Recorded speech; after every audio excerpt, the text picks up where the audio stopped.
वो लब भींचे खड़ी इन्हें जाते देखे गई। इसे इस शख्स के मेजर अहमद होने में कोई शुबा नहीं रह गया था। हया, इससे पहले कि ये मैनेजर हमें धक्के देकर निकाले, हम भी खिसक जाएं। डीजे ने इसके करीब सरगोशी की तो वो चौंकी, फिर सर झटक कर आगे बढ़ गई। बाहर खुली फिजा में आकर उसने भी इख्तियार कहा था, थैंक यू डीजे। और ये पहली बार था जब उसने खदीजा को इसके मारूफ नाम से पुकारा था। डीजे बेसाख्ता हंसती, मुझे पता था आप झूठ नहीं बोलती, आपने वाकई वही देखा होगा जो कह रही थी। मगर डीजे, मैंने इसे वाकई ख्वाजा सराब बने देखा था। हया, आपने इसे बस ख्वाजा सराब बने देखा था ना, तो हो सकता है वो सिर्फ एडवेंचर के लिए ऐसा बना हो। पता नहीं, उसने बेजारी से शाने उचकाए। चलो चलते हैं। वो आगे बढ़ गई। इसका दिल हर शय से उचाट हो गया था। 28 जनवरी को इसे इतिहाद एयरलाइंस का टिकट ईमेल कर दिया गया, जिसका इसको प्रिंट आउट निकलवाना था। फिर इसी टिकट पर इसे 5 फरवरी की सुबह इस्तांबुल के लिए रवाना होना था। शाम में वो इरम से इसका ईवीओ मांगने ताया फुरकान के घर आई थी। इसका नेट काम नहीं कर रहा था और अब्बा भी ऑफिस से नहीं आए थे, वरना इनका इस्तेमाल कर लेती। खदीजा का पैगाम आया था कि सबांजी यूनिवर्सिटी ने हॉस्टल का इलेक्ट्रिक फॉर्म पुर करने के लिए भेजा है, सो वो मेल चेक कर ले। ताया फुरकान लॉन में बैठे अखबार पढ़ रहे थे।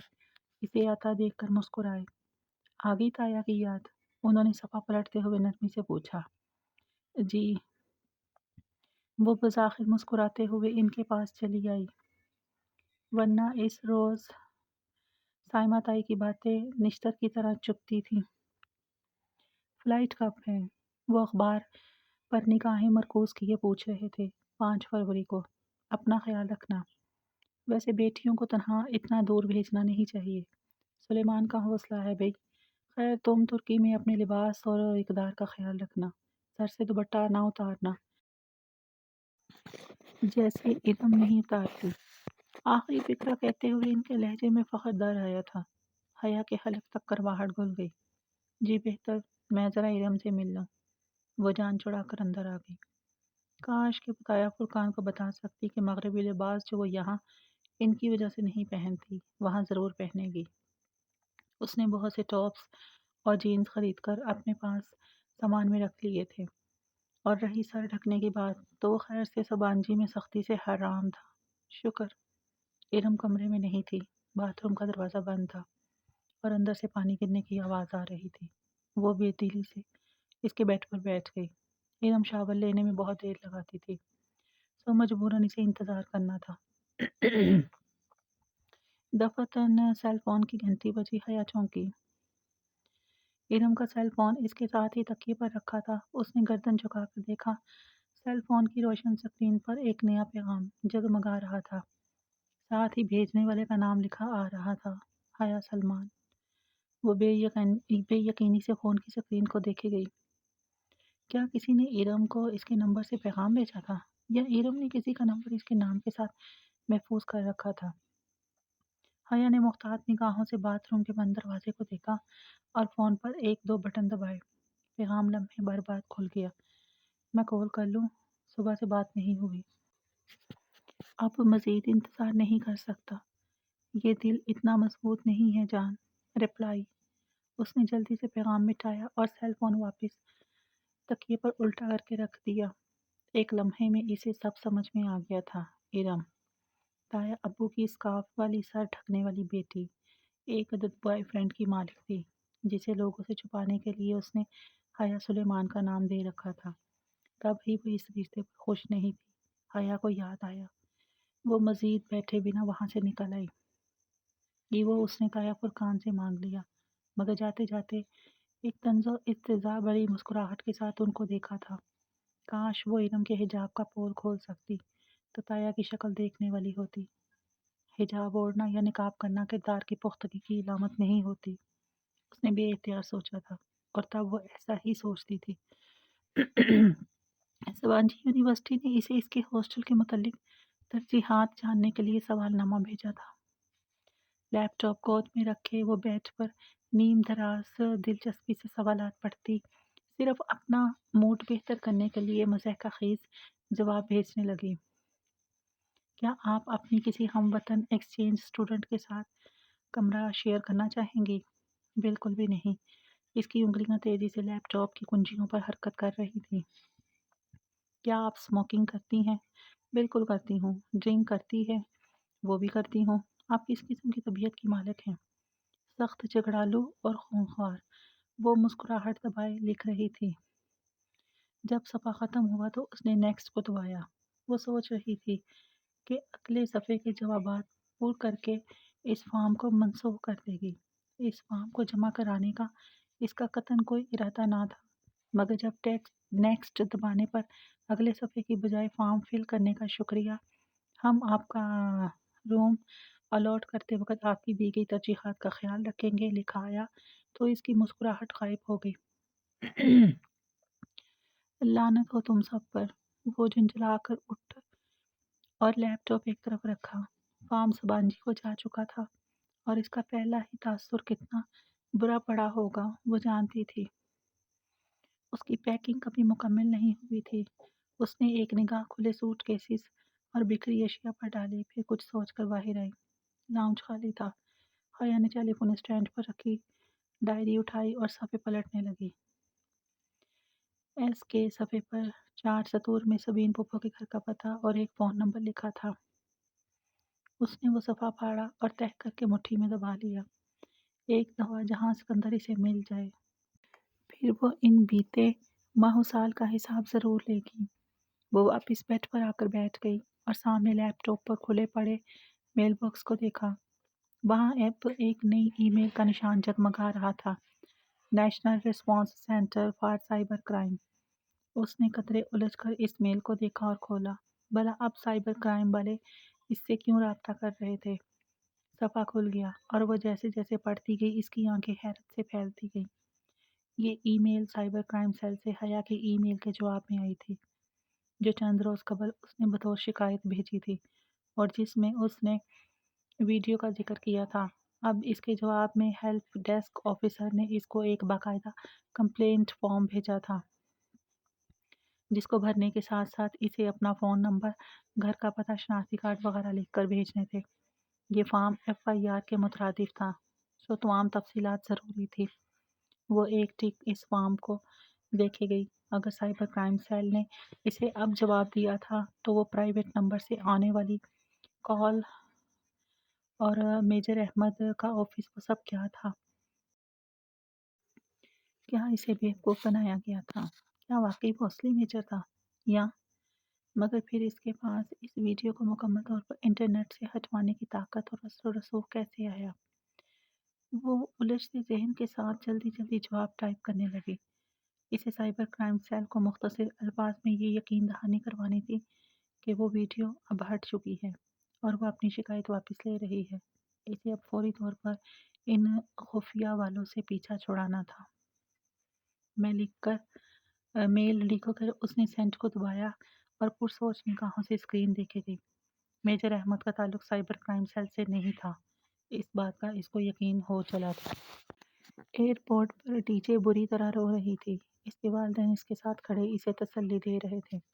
حیا کچھ دیر تو اسے چپ کروانے کی کوشش کرتی رہی، پھر سی ہو کر قدرے فاصلے پر جا کھڑی ہوئی اور جیکٹ کی جیبوں میں ہاتھ ڈالے بڑے پرسکون سے ڈی جے کو روتے دیکھتی رہی۔ آج اس نے شلوار قمیض پہ سیاہ جیکٹ پہن رکھی تھی اور دوپٹہ مفلر کی طرح گردن سے لپٹا تھا۔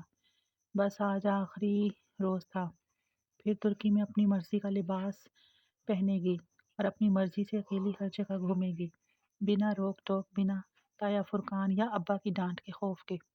اس وقت رات کے 11:30 بجے تھے اور ان کی فلائٹ اگلی صبح 4 بجے کی تھی۔ کتنا روتی ہے یہ، تم خیال رکھنا اس کا۔ سلیمان صاحب کو ڈی جے کے مسلسل رونے پر کوفت ہونے لگی تھی۔ جب تک وہ واپس ہوئے ڈی جے روئے جا رہی تھی۔ اس کی آنسو تب تھمے جب اتحاد ایئر لائنز کی وہ پاکستانی نژاد آفیسر ان کے پاس آئی اور بہت شائستگی سے ان کو مخاطب کیا۔ میڈم آپ لوگ پلیز اپنے ڈاکومنٹس اور لیپ ٹاپ سوٹ کیس سے نکال کر ہینڈ کیری میں رکھ لیں، تاکہ اگر آپ کا سامان گم بھی ہو جائے तो कम अज़ कम डॉक्यूमेंट्स महफूज रहें। एहमे ही सामान गुम हो जाए। हथेली की पुश्त से आंसू साफ करके डीजे गुस्से से बोली। वो सारा रोना भूल गई थी। हमने हैंड कैरी में इतना बोझ नहीं उठाना। मैम, यही बेहतर है, क्योंकि बाज़ औक़ात सामान गुम भी हो जाया करता है। कहीं ये ना हो कि आपके बाद अज़ा आप किसी मसले से दो चार हों।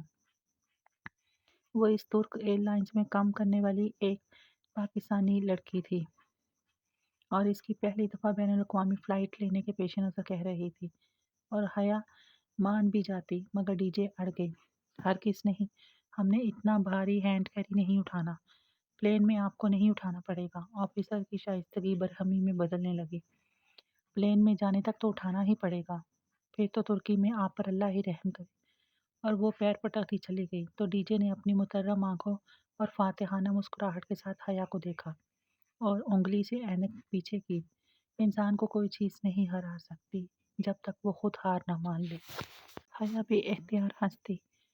इसे डीजे अच्छी लगी थी। फ्लाइट में इन दोनों को नशिस्तें एक ही कतार में मिली। दरमियानी रास्ते के दाएं तरफ जुड़ी 3 नशिस्तों में से खिड़की के साथ वाली हया को मिली और रास्ते वाली नशिस्त डीजे को। दरमियानी नशिस्त खाली थी। क्या ही मज़ा आ जाए हया, अगर इस चीज़ पे कोई हैंडसम और चार्मिंग सा लड़का आकर। डीजे के अल्फाज अधूरे ही रह गए। एक भारी भरकम से पाकिस्तानी साहब जो अपने टू पीस में बेहद फंसे फंसे लग रहे थे, इत्मीनान से चलते हुए आए और धप से इन दोनों के दरमियान बैठ गए।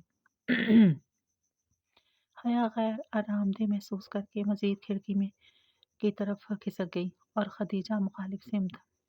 मुझे उस्मान शबीर कहते हैं, शेख उस्मान शबीर। अपनी भारी आवाज़ में वो खुशदिली से इसे गोया हुए। नाइस। हया हर अपने छोटे से गोल्डन क्लच को खोलकर कुछ तलाश करने लगी। ये वही क्लच था जो दावर भाई की मेहंदी पर उसने गोल्डन लहंगे के साथ लिया था। गुड। डीजे ने मैगजीन उठाकर चेहरे के सामने फैला लिया। मैं तुर्की से आया हूँ। दरअसल वहीं रहाइश पजीर हूँ। मेरी बीवी और बेटा भी वहीं रहते हैं। हया मजीद अपने परस पर झुक गई और डीजे ने मैगजीन चेहरे के इतने करीब कर लिया कि इसकी नाक सफ़ात को छूने लगी। मगर वो मेरा बेटा नहीं है। जानती हो वो किसका बेटा है? मजीद नज़रअंदाज करना बेकार था। हया ने रुख उस्मान बशीर की तरफ मोड़ लिया और डीजे ने बेजारी से मैगजीन नीचे कर लिया। आप बताएं, किसका बेटा है वो? उस्मान शबीर को शायद बरसों से किसी सामे की तलाश थी। वो अपनी दास्तान हयात फ़ौरन ही शुरू कर बैठे। डीजे मुसलसल जुमाइयाँ रोक रही थी और हया मतली महसूस कर रही थी। वो कल सुबह की जागी हुई थी और अब इस सुबह के 4:30 बज रहे थे। ऊपर से जहाज़ का सफ़र उसने डीजे के सामने ज़ाहिर नहीं किया था कि वो पहली बार जहाज़ में बैठ रही।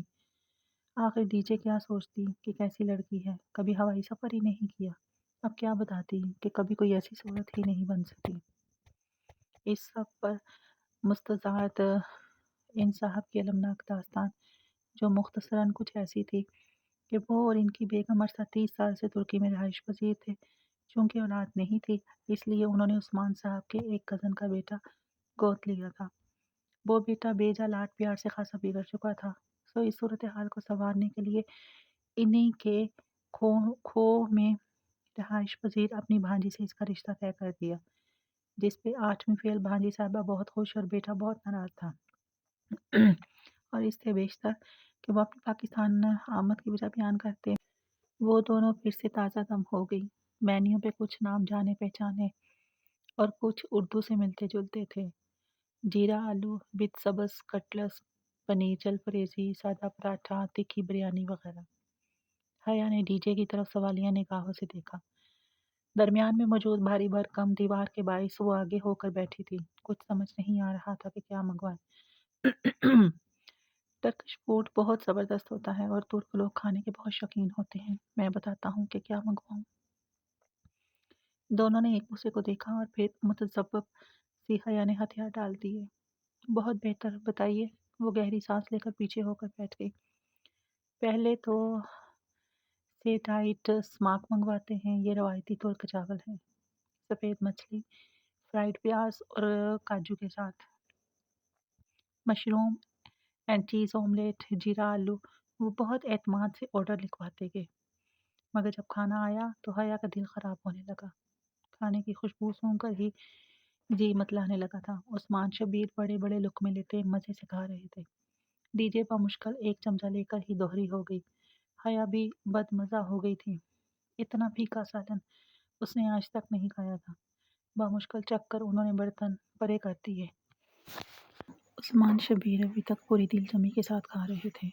अजीब सी खुशबुएं इसके नथनों में घुस रही थी।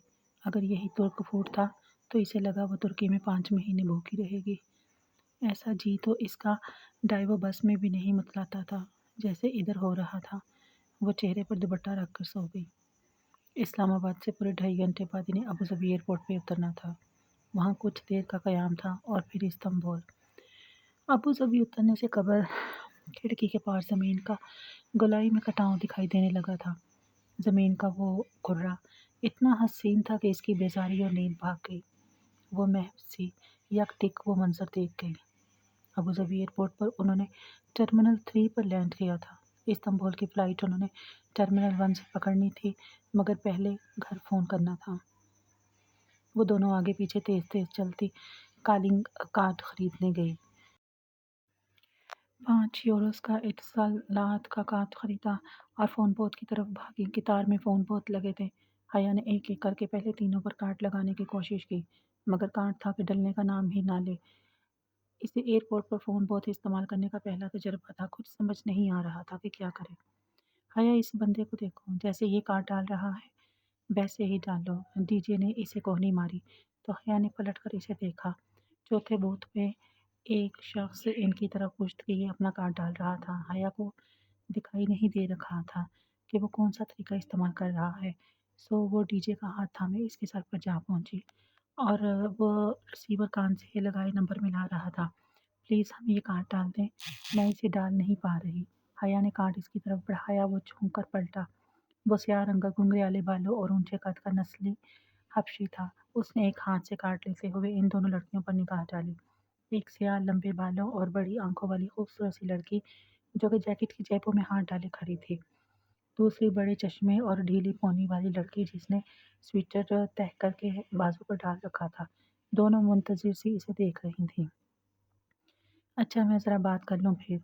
इसे शायद कान से लगे रिसीवर में कोई आवाज़ सुनाई दी थी, तब ही रुख मोड़ गया। वो दोनों इसी तरह इसे देखती रही। इनसे वो अंग्रेज़ी में मुखातिब हुआ था, मगर अब फ़ोन पे अरबी में बात कर रहा था। डीजे तो बोर होकर इधर-उधर देखने लगी, मगर शरिया एंड लॉ के 5 सालों ने हया को अरबी अच्छी तरह से सिखा दी थी। इंटरनेशनल इस्लामिक यूनिवर्सिटी में अपने एलएलबी के पहले बर्स इनको अरबी में सिखाई जाती थी और इनकी क्लासेस में अल्जीरियन और मिस्री असातिज़ा इन्हें अरबी में ही लेक्चर दिया करते थे। मैं इस्तांबुल आ रहा हूँ, वो अब रुख फेरे कदरे परेशानी से कह रहा था। हाँ, शाम तक घर पहुँच जाऊँगा। तुमने हारिस को डॉक्टर को दिखाया? अच्छा, क्या कहता है डॉक्टर? कर दूँगा पैसों का इंतज़ाम। कहा जो है, बार-बार एक ही बात मत दोहराया करो, जाहिल औरत। तैश से इसकी दबी-दबी सी आवाज़ बुलंद हुई। हाँ, मेरी अब्दुल रहमान से बात हो गई थी। इसी के काम के लिए अखबार हो रहा हूँ, मगर वो ज़्यादा रकम नहीं देगा। एक जगह और भी बात की है। उसने रुक कर कुछ सुना और फिर मज़ीद झुंझलाहट से बोला, अच्छा फ़ोन रख रहा हूँ, मरहबा। उसने खटाक से फ़ोन रखा और इनकी तरफ पलटा। Sorry girls. बामुश्किल चेहरे पर बशाशत लाते हुए वो अब इनका कार्ड लगाने लगा। पहली ही कोशिश कामयाब हो गई। वो शायद कार्ड को उल्टा पकड़ रही थी। लीजिए। सियाब हमने रिसीवर इनकी तरफ बढ़ाया, फिर इनसे हटकर दूर चला गया। बस 1-1 मिनट की कॉल करेंगे। हया ने नंबर मिलाते ही डीजे को तंबिया की। सुलेमान साहब ने पहली ही घंटी पर फ़ोन उठा लिया। वो चुप हुई कि नहीं? तौबा! कितना रोती है। जी जी अब्बा। वो चुप हो गई है और फिर जल्दी जल्दी अपनी खैरियत बताकर फ़ोन बंद कर दिया। डीजे ने भी बमुश्किल 1 ही मिनट खैर बात की थी। बाद में बकिया रकम देखी तो बमुश्किल 1 यूरो इस्तेमाल हुआ। बाकी 4 यूरो का बैलेंस अभी मौजूद था। दोनों अपनी इजलत व कंजूसी पर खूब पछताई कि अब अबू धाबी से निकल कर तो ये कार्ड किसी काम का नहीं था। हया ने इसे अपने गोल्डन पाउच में डाल दिया। अब इन्हें अपना सामान लेना था। वहाँ बहुत से टायर्स चल रहे थे। हर टायर पर बैग्स और सूटकेस कतार में रखे चले आ रहे थे। इन्हें कतई इल्म नहीं था कि अपने बैग्स को कहाँ तलाशें। वो दोनों बदहवासी एक टायर दूसरे की तरफ भागने लगी। ڈی جے کا تھوڑی دیر میں ہی سانس پھول گیا۔ کبھی حیا کو ایک جگہ اپنے سیاہ سوٹ کیس کا گمان گزرتا تو وہ ڈی جے کا ہاتھ کھینچ کر ادھر بھاگتی، مگر قریب سے دیکھنے پر وہ کسی اور کا بیگ نکلتا۔ تو کبھی ڈی جے اپنے بورے تھیلے کو پہچان کر چلاتے ہوئے ایک طرف دوڑتی، مگر اس پر کسی اور کا نام درج ہوتا۔ حیا بتاؤ اب بیگس کہاں ڈھونڈے؟ ڈی جے نے پریشانی سے اسے دیکھا۔ اس کا سانس دھوکنے کی طرح چل رہا تھا۔ حیا نے بمشکل دھوپ نکلی اور چہرے پر آتے بال کانوں کے پیچھے اٹسے۔ اب سچ بولنے کا وقت تھا۔ ڈی جے مجھے سچ میں نہیں سمجھ آ رہی، میں آج زندگی میں پہلی دفعہ جہاز میں بیٹھ رہی ہوں۔ ڈی جے نے چند لمحے اس کا چہرہ دیکھا، پھر ہتھیلی اس کے سامنے پھیلائی۔ ہاتھ مارو، میں بھی آج پہلی دفعہ جہاز میں بیٹھی ہوں۔ حیا نے زور سے اس کے ہاتھ پر ہاتھ مارا اور دونوں ہنس پڑی۔ کافی دیر بعد ان کو ٹائرز کی لسٹ نظر آئی، جس پر ہر فلائٹ کے محسوس ٹائرز کا نمبر درج تھا۔ فہرست دیکھ کر وہ 2 منٹ میں ہی اپنا مطلوبہ ٹائر مل گیا۔ سامان لے کر حیا اتنا تھک چکی تھی کہ جب ڈی جے نے وہیں ایک جگہ چمکتے فرش پر بیٹھ کرنے کو کہا تو وہ اپنا سارا نخرہ اور غرور بھلائے طاق رکھ کر ادھر زمین پر بیٹھ گئی۔ اپنے بیگس کے ساتھ اب وہ دونوں مزے سے فرش پر بیٹھی ہر آتے جاتے کو دیکھ رہی تھیں۔ وہ ارد گرد مہذب نفیس لوگ حیرت سے ان کو دیکھتے گزر رہے۔ ٹرمینل 1 سے جو پرواز ان کو ملی، اس میں بھی عثمان شبیر ساتھی تھے۔ اپنی داستان حیات فراموش کر کے وہ اب ان کی طرف متوجہ ہوئے اور ان کا انٹرویو کرنے لگے۔ کون؟ کہاں سے آئی ہو؟ کیوں آئی ہو؟ ترکی میں گھر جانا ہے؟ کیوں جانا ہے؟ سبانجی یونیورسٹی۔ انہوں نے اتنی بلند آواز میں دہرایا کہ اگلی نشست پر بیٹھی ترک خاتون نے گردن موڑ کر قدرے اونچا ہو کر ان کو دیکھا۔ سبانجی؟ اس سے آگے خاتون نے قدرے ستائش سے چند الفاظ تک میں کہے جو حیا کو سمجھ میں نہ آئے۔ جواباً عثمان شبیر نے اپنی بھاری بھرکم آواز میں کچھ کہا تو وہ خاتون قدرے گڑبڑا کر واپس رخ پھیر گئی۔ آپ نے ان کو کیا کہا؟ حیا نے کڑی نگاہوں سے انہیں گھورا۔ کچھ نہیں، تم بتاؤ۔ یہ پاکستان میں والدین اتنے آزاد خیال کب سے ہو گئے کہ جوان بچیوں کو اکیلے ترکی بھیج دیں؟ اکیلے نہیں ہیں ہمارا پورا گروپ ہے۔ ہم 2 اسٹوڈنٹس ہیں اور باقی فیکلٹی ممبران ہیں جو 2 روز قبل روانہ ہو چکے ہیں۔ انہوں نے جیسے ہی سنا ہی نہیں۔ خیر، اب اکیلی جا رہی تو اپنا خیال رکھنا کہ اور پھر ان کا واز شروع ہو گیا۔ نماز پڑھا کرو، قرآن پڑھا کرو، پردے کا خیال کرو، سچ بولا کرو، اللہ سے ڈرو۔ غرض ہر وہ بات جو اپنے بیٹے کی تربیت کے وقت انہیں بھول گئی تھی اب اچانک یاد آ گئی۔ حیا نے قدرے جھنجھلا کر رخ پھیر لیا۔ دوپہر 2 بجے کھڑکی کے اس پار نیچے، بہت نیچے، وہ پرفسوں منظر پھیلنے لگا۔ مرمر کا سمندر، اوپر بادل اور برف، یوں جیسے نیلی چادر پہ سفید روئی کے گالے تیر رہے ہوں۔ وہ اس منظر کے سحر میں کھوتی چلی گئی جہاں سکندر کا ترکی اس کے قدموں تلے تھا۔ یہ رکھ لو۔ پرواز اترنے کا اعلان ہونے لگا تو نہایت زبردستی عثمان شبیر نے اپنا وزٹنگ کارڈ اسے تھمایا۔ اس پر میرے گھر، سیل اور آفس کے نمبرز لکھے ہیں۔ کبھی کبھار میں گھر پر نہیں ہوتا اور کبھی کبھار میرا سیل بھی آف ہوتا ہے، لیکن آفس کے نمبر پر میں ہمیشہ ملتا ہوں۔ میری سیکرٹری کی فضولیات سے بچنے کے لیے ڈائریکٹ میری پرائیویٹ ایکسٹینشن ڈائل کرنا، وہ ہے 14 یعنی 14، کیونکہ میری اور پاکستان کی تاریخ پیدائش 14 اگست ہے۔ رکھ لو، ضرورت پڑ سکتی ہے۔ عثمان شبیر سے بمشکل جان چھوٹ رہی تھی۔ ان کو کبھی کال کرنا یا دوبارہ ملاقات کا تصور ہی حیا کے لیے سہانے رو تھا۔ پھر بھی ان کے اصرار پر اس نے اپنے سنہری پاؤچ میں وہ کارڈ دیکھے بغیر رکھ لیا۔ اتا ترک انٹرنیشنل ایئرپورٹ، استنبول کی یورپی طرح واقع تھا۔ اسے بعد میں علم ہوا تھا، البتہ جو بات اسے ہمیشہ سے معلوم تھی وہ یہ تھی کہ استنبول دنیا کا وہ واحد شہر تھا جو 2 خطوں کو باہم ملاتا ہے، یورپ اور ایشیا۔ استنبول کے 2 حصے تھے، ایک یورپی طرف کہلاتا تھا اور دوسرا ایشیائی طرف یا اناطولین طرف کو عرف عام میں پرانا شہر بھی کہا جاتا تھا۔